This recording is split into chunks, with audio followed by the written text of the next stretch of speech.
Assalamualaikum warahmatullahi wabarakatuh. Perkenalkan, nama saya Ade Puspa dengan Standbook N1D118011. Nah, di video kali ini saya akan menjelaskan mengenai teori Sigmund Freud. Sebelum saya menjelaskan teorinya, saya akan menjelaskan dulu siapa sih Sigmund Freud tersebut. Jadi, Sigmund Freud adalah seorang pendiri aliran psikologi dalam bidang psikologi. Freud lahir di Freiburg pada 6 Mei 1856 dan meninggal pada tanggal 23 September 1939 dengan umurnya yang ke-83 tahun. Ia adalah seorang Austria keturunan Yahudi. Tahun 1873 masuk ke Fakultas Kedokteran Universitas Wina pada spesialis dokter ahli syaraf dan penyakit jiwa. Pada tahun 1894, Freud belajar terhadap histeri pada Jean di Paris. Kemudian, tahun 1895, ia kembali ke Wina bekerja sama dengan Dr. Joseph dengan metode asosiasi bebas. Tahun 1895, Freud bersama Breuer menulis tentang kasus-kasus histeri. Tahun 1902, ia membentuk kelompok psikologi di Wina. Tahun 1908, Freud diundang oleh George Stanley ke Amerika Serikat, memberi ceramah-ceramah dan pertemuan-pertemuan disnatalis di Clark. Freud menjadi terkenal di seluruh dunia. Tahun 1909, digabungi oleh Alfred Adler dan Carl Gustav Jung. Tahun 1923, Freud kena penyakit kanker rahang dan pernah dioperasi sampai 30 kali. Tahun 1928, Nazi berkuasa di Austria. Freud menyingkir ke Inggris dan meninggal dunia di London 1939. Jadi, dasar teori psikologi analisis Sigmund Freud adalah peran penting dari ketidaksadaran beserta insting-insting seks dan agresi yang ada di dalamnya dalam pengetahuan tingkah laku. Menjadi karya atau temuan monumental Freud.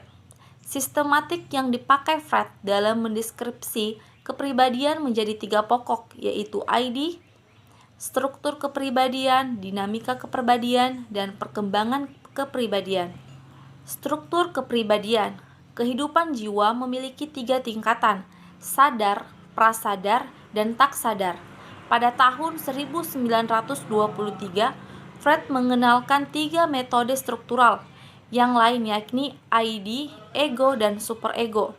Struktur baru ini tidak mengganti struktur lama, tetapi melengkapi atau menyempurnakan gambaran mental terutama dalam fungsi dan tujuannya. Tingkat kehidupan mental yaitu sadar, tingkat kesadaran yang berisi semua hal yang kita cermati. Pada saat tertentu, menurut Freud, hanya sebagian kecil saja dari kehidupan mental atau pikiran, persepsi, perasaan, dan ingatan yang masuk kesadaran atau prasadar. Prasadar disebut juga ingatan siap, yakni tingkat kesadaran yang menjadi jembatan antara sadar dan tak sadar. Pengalaman yang ditinggal oleh perhatian semula disadari oleh kemudian tidak dicermati akan tekan pada daerah prasadar. Tak sadar adalah bagian yang paling dalam struktur kesadaran menurut Freud. Menurut bagian terpenting dari jiwa manusia, secara khusus, Freud membuktikan bahwa ketidaksadaran bukanlah abstraksi hipotetik, tetapi itu adalah kenyataan empirik.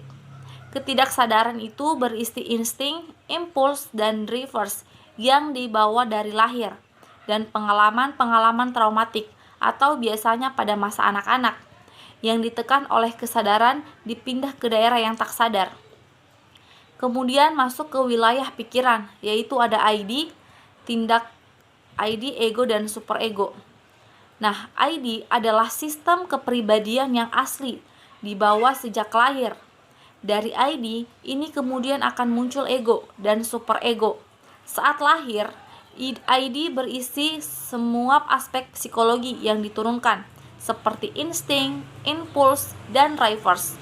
ID berada di operasi dalam daerah tak sadar, mewakili subjektivitas yang tidak pernah disadari sepanjang usia. ID berhubungan erat dengan proses fisik untuk mendapatkan energi psikis yang digunakan untuk mengoperasikan sistem dari struktur kepribadian lainnya.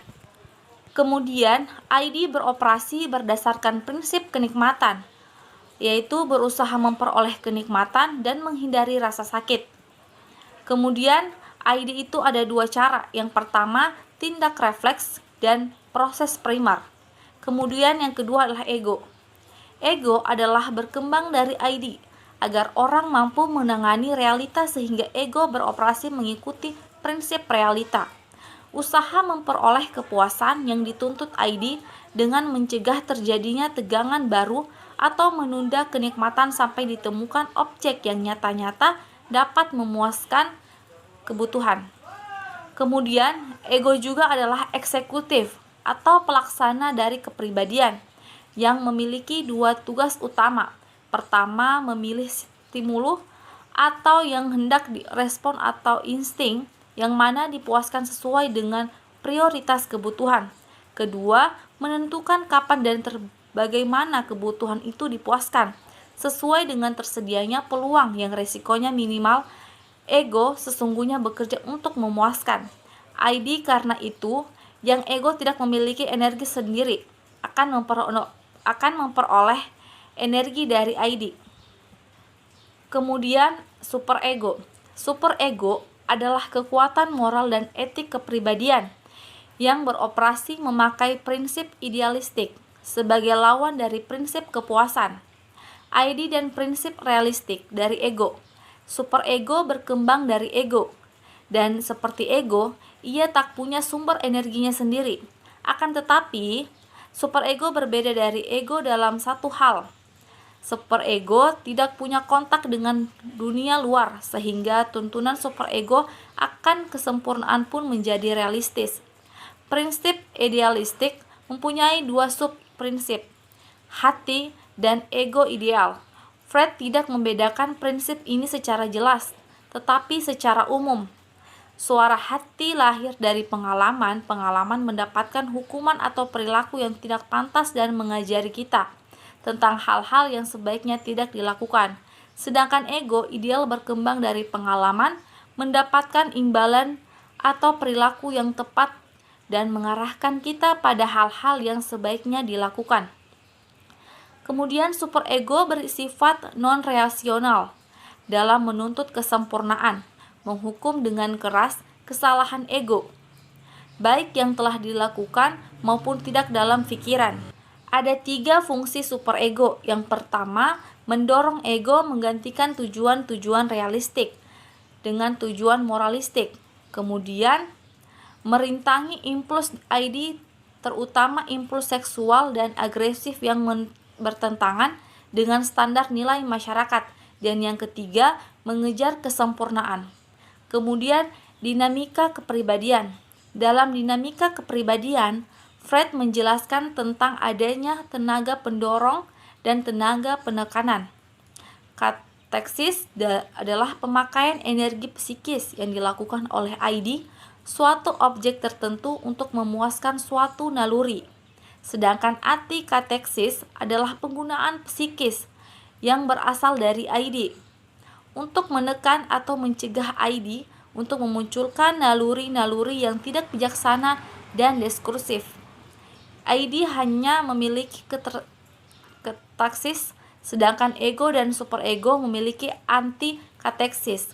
Namun ego tak superego juga bisa membentuk kateksis objek yang baru sebagai pengalihan pemuasan. Tingkat kehidupan mental dan wilayah pikiran mengacu pada struktur atau komposisi kepribadian, sehingga Freud mengusulkan sebuah dinamika atau prinsip motivasional untuk menerangkan kekuatan-kekuatan yang mendorong tindakan manusia. Bagi Freud, manusia termotivasi untuk kesenangan serta menurunkan dan kecemasan. Motivasi ini diperoleh dari energi psikis dan fisik dari dorongan yang memiliki. Sekian dari saya, wabillahi taufik wal hidayah, wassalamualaikum warahmatullahi wabarakatuh.